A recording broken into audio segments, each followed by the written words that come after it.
welcome to PA Voter Information Network. This is Larry DeMarco, your host. Hi and welcome. This is Larry DeMarco. I am your host of PA Voter Information Network. Today, I have the privilege of talking to Joe Jenson of the Father's Rights Movement. Joe, what's your title?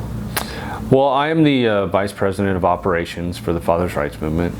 I'm also I still am the chapter chair of the Washington State chapter that deals specifically with Washington State issues. What is your role as Vice President of Operations?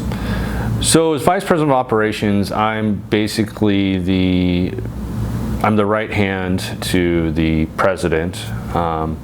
I deal with all of the local state chapters and the international chapters from a higher level organizational approach. I make sure that the managers that oversee that, are engaged, are working towards a common goal.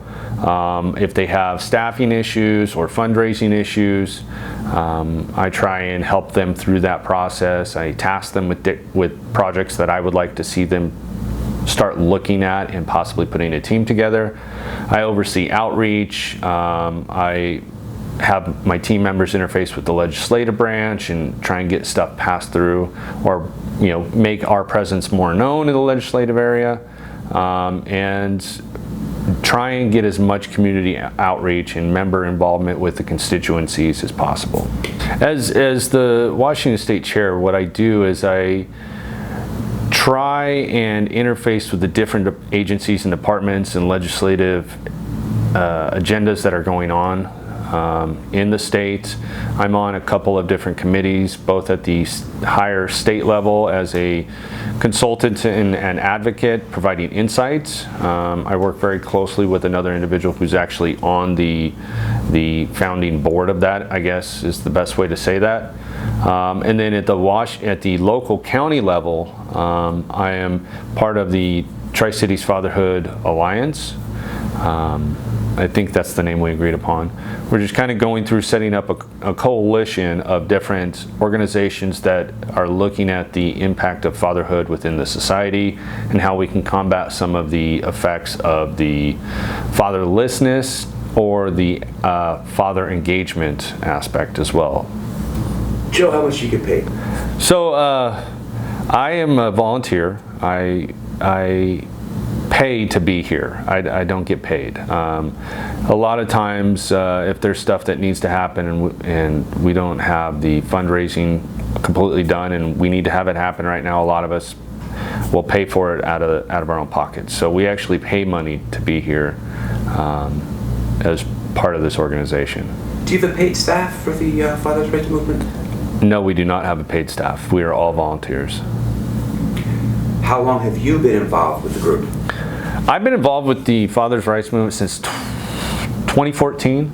I started off as just trying to make sense of my situation, and I started reaching out and finally got someone to respond back to me, and I became really involved, really vested in it, and I was eventually given oversight of the Washington State chapter, and then I worked that and eventually got asked to step into the role of the vice president, and I reluctantly agreed, and that's where I'm at.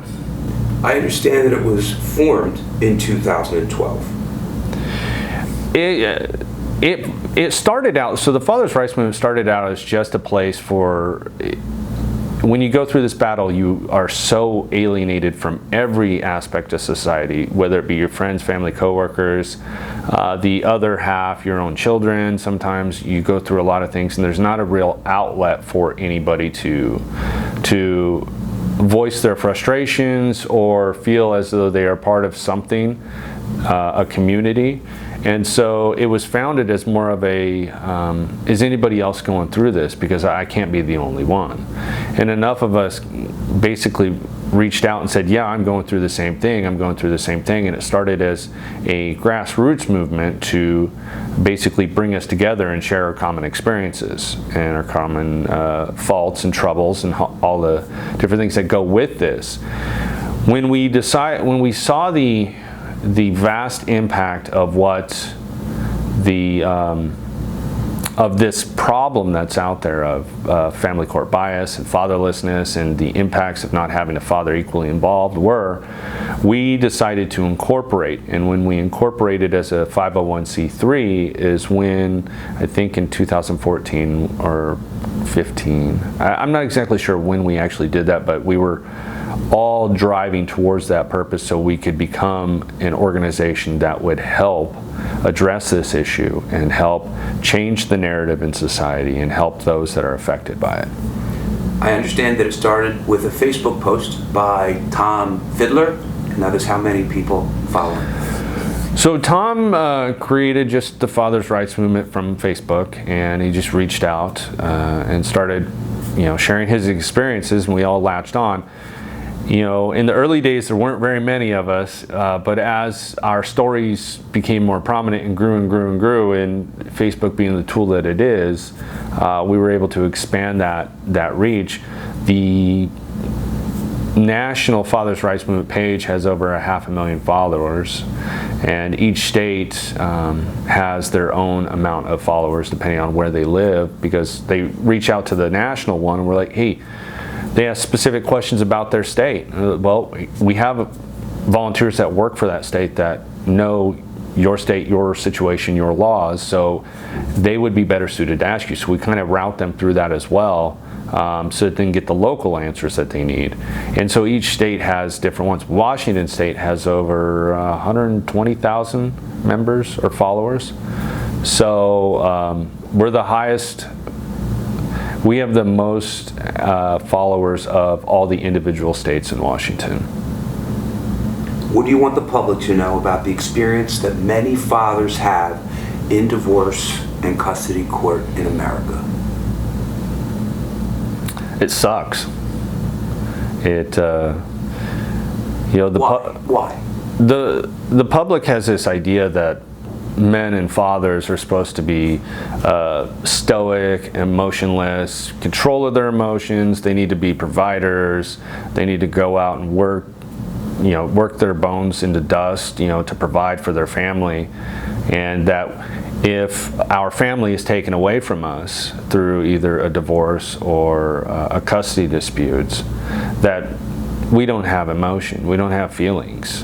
The society feels that men do not necessarily have the same physiology as women, and so therefore we can't feel pain and we can't feel emotion, and you just get what you deserve, and whatever you get is the scraps that are left over, and you just need to deal with it and keep doing what you're doing, because that's what a father is supposed to do. What's the reality? The reality is, we're human. We have emotions. These things are traumatic experiences of having your children ripped from you, or having to be evaluated by somebody in order to see your children. It brings a lot of shame and discomfort and guilt that is detrimental to the well-being of society. And we have to realize that it is, when men feel emotion, it is very real. It is no different, no more, no less than a mother. So when fathers feel that emotion, everything that we are feeling is real, and it needs to be accepted and validated as real. And that we can't just say, oh, this guy's lost control of everything, because that's not humans. Our family is our connection, and that is the entire reason for this human experiment, is connection. We are connected to our family, we're connected to our coworkers. The need to feel connection is why we're not all hermits. That is what society is, a connection between people. You gave a talk about motivating community activists, and in that talk you discussed why fatherhood is important.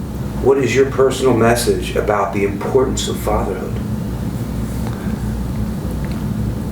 Fatherhood is the foundation in which every child grows upon, right?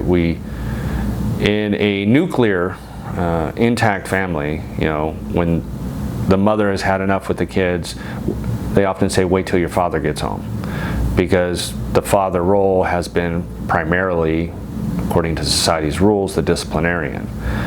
Now, what does discipline mean? It's not necessarily, punishing corporally or through action your children. What it means is you're instilling in them a sense of right and wrong. You're instilling in them a sense of morality and ethics. You're instilling in them a sense of purpose and belonging and worthiness. And so when you don't have a father actively involved in the formative years, and this goes to what the tender years doctrines tried to destroy, was that children don't have that foundation for which to jump from the levels of growth from infancy to toddlers and to child youth to preteens and on to teenagers and then as adults. You don't have the foundation, and so when you don't have a foundation, the old proverb is the foolish man builds his house on the sand and the wise man builds his house upon a foundation of rock, because the foundation will not allow you to sink into despair. And life is full of failure, and you're never going to go through life without ever failing.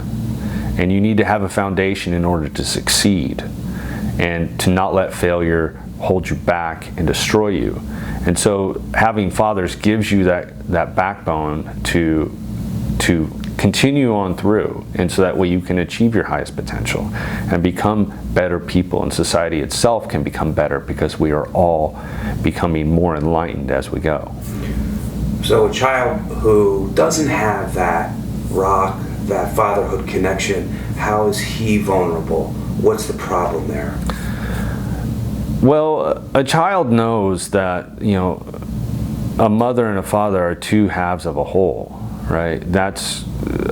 Biologically that's true. It takes one from each side to create that. And when you take one aspect of that away, you have shattered that existence of a child.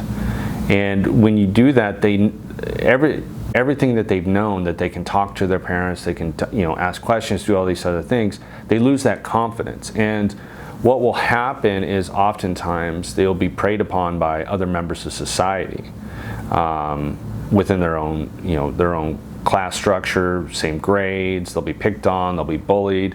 And what that does is that leads to peer pressure to do other things like do drugs, get in fights, join gangs, engage in premarital sex, teenage fatherhoods.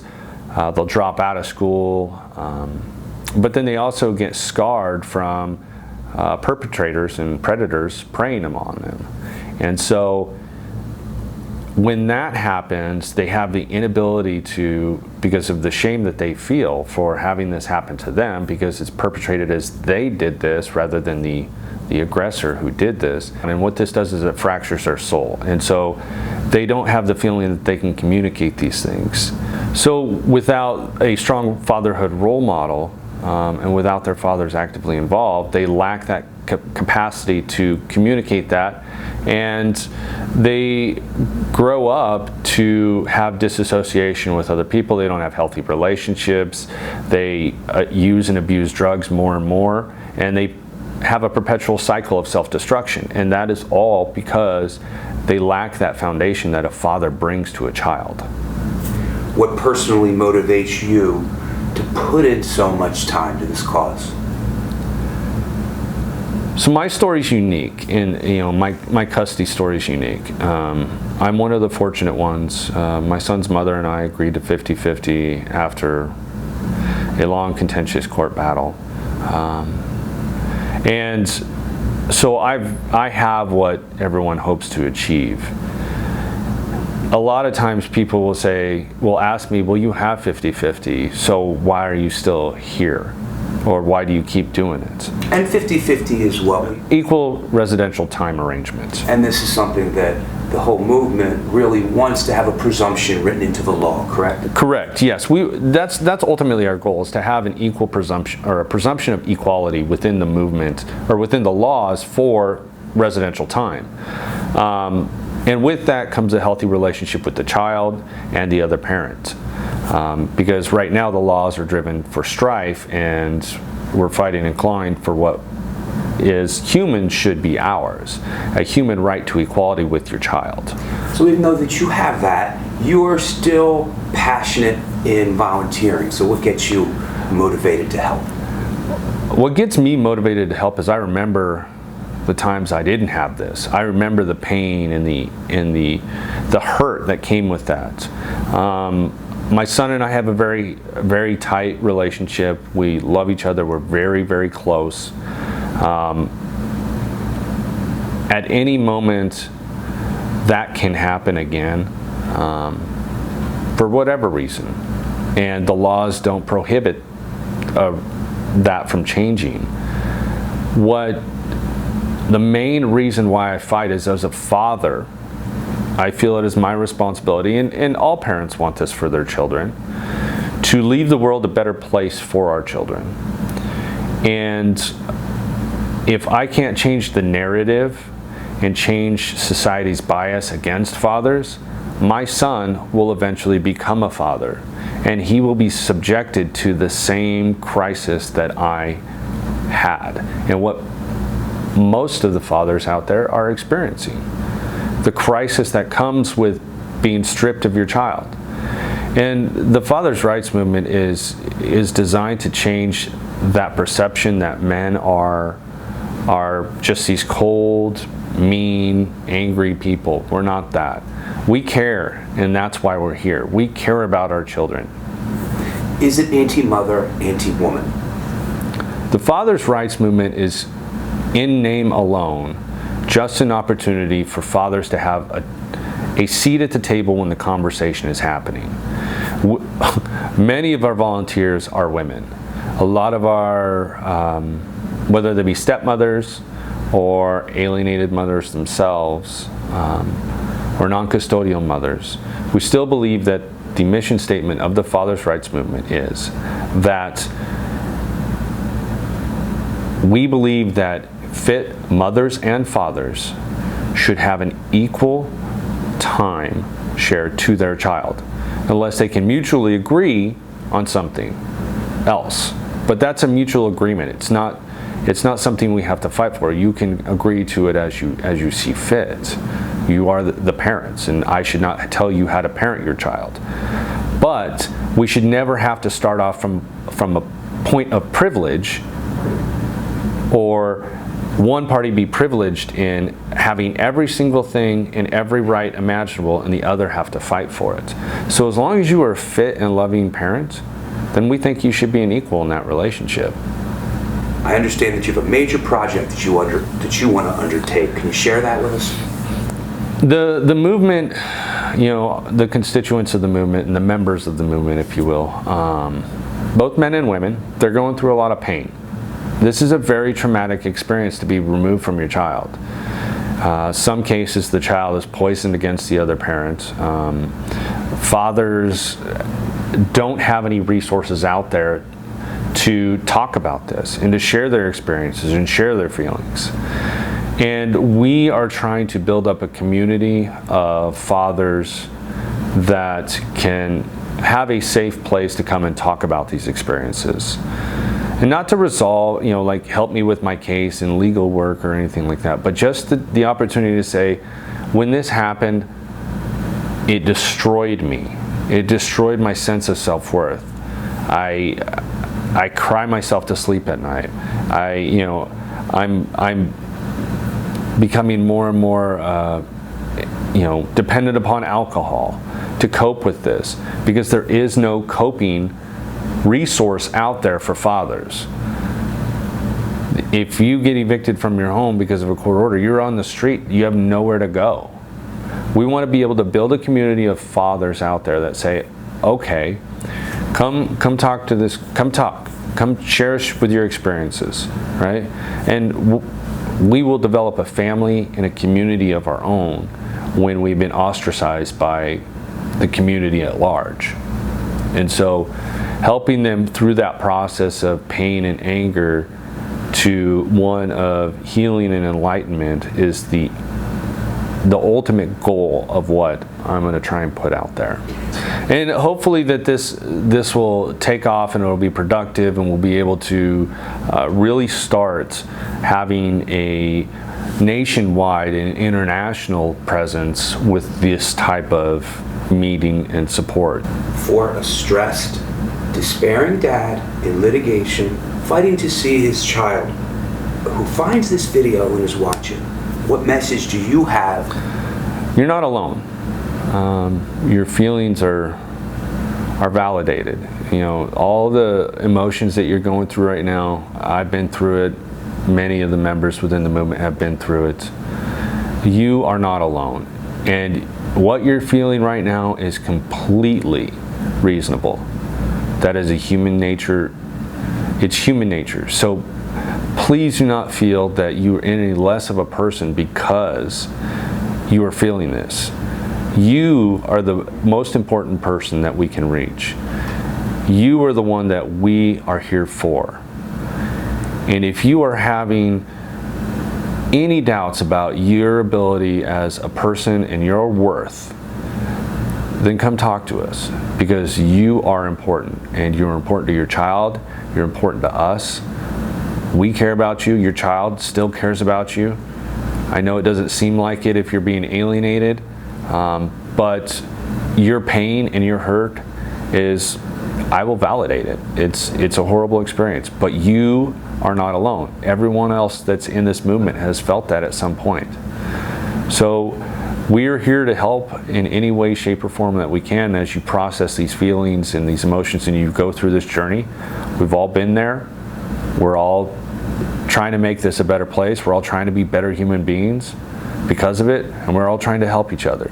So if you are going through this struggle, reach out to us, and we will try and help you navigate this horrible landscape. Joe, I want to thank you for all the work that you do with the Father's Right movement, for throwing this great conference, and for sharing with us today. Well, thank you.